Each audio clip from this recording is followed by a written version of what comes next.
Hello and welcome to our video explaining the key elements of dilapidation law with a focus on landlords issuing the interim and terminal schedule of dilapidations to tenants.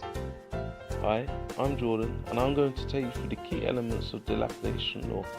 If you're the landlord or property owner, here are the key things you'll need to know. The lease.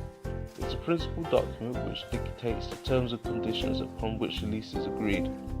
Lease covenants, these are stated in the lease and set out the key terms and obligations to which both parties agree. To ensure that the tenant is complying with their obligations to maintain the property to the agreed standard, the landlord should appoint a building surveyor experienced in dealing with dilapidations.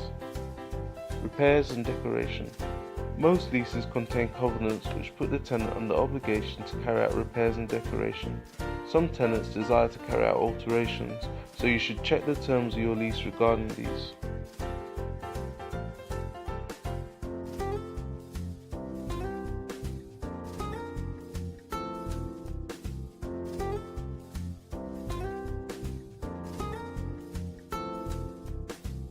Now let's look at taking instructions.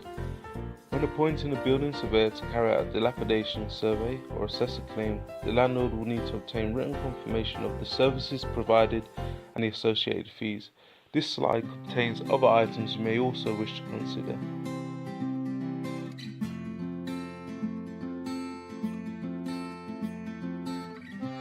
Reviewing documentation prior to inspection. As you can see from the table, there are many documents that need to be reviewed against the lease, some of which may limit or impact claims or covenant obligations of the lease, such as a schedule of condition or licenses of consent to carry out specified works. The landlord should familiarise him or herself with these documents. Finding the Scott schedule. This is a format most professional surveyors use to report any dilapidations which are a breach of covenant. As you can see, it's broken down into sections and follows a logical sequence through the property. The surveyor will also make reference to any covenants breached and use suitable cost data to estimate the cost of any repairs. Thank you for listening. Hi there, I'm going to be going through the following dilapidations during the lease term and dilapidations at the end of the lease term to offer best guidance to you as the landlord. But firstly, what is a schedule of dilapidation? A schedule of dilapidation will generally be prepared by the landlord or their surveyor, scheduling outstanding reinstatement, repair, decorations and other legal compliance items. It may also identify the clauses of the lease that may be breached, suggest appropriate remedial works and in some cases the estimated cost of those works. If the lease has expired, these costs may include loss of rent during the period where repairs are being carried out. Dilapidations during the lease term.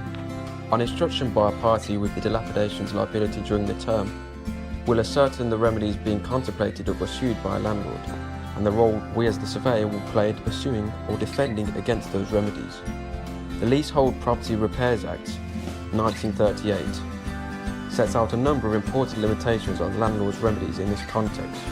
This applies to any lease granted for a term of 7 years or more and 3 or more years of the term remain unexpired. Remedies. Following are made available to the landlord pursuing a dilapidation claim during the term: damages, forfeiture, specific performance, and entry to carry out the work. Remedies available to landlords. Damages. These can be defined as the sum of money that will put the landlord in the position of that if the tenant had complied with the covenants completely. They are usually capped by reference to the diminution in the value of the landlord's reversion. Forfeiture. Forfeiture is a process by which a landlord can seek to reclaim possession of a property, and if successfully pursued, this results in the lease coming to an end. However, the right to forfeit can be lost or waived by a landlord or its agents if they take any step that requires the continued existence of the lease, such as demanding or accepting rent. Before taking these proceedings, the landlord must serve a notice under Section 146 of the Law of Property Act 1925, detailing breaches and give a reasonable time for those breaches to be remedied.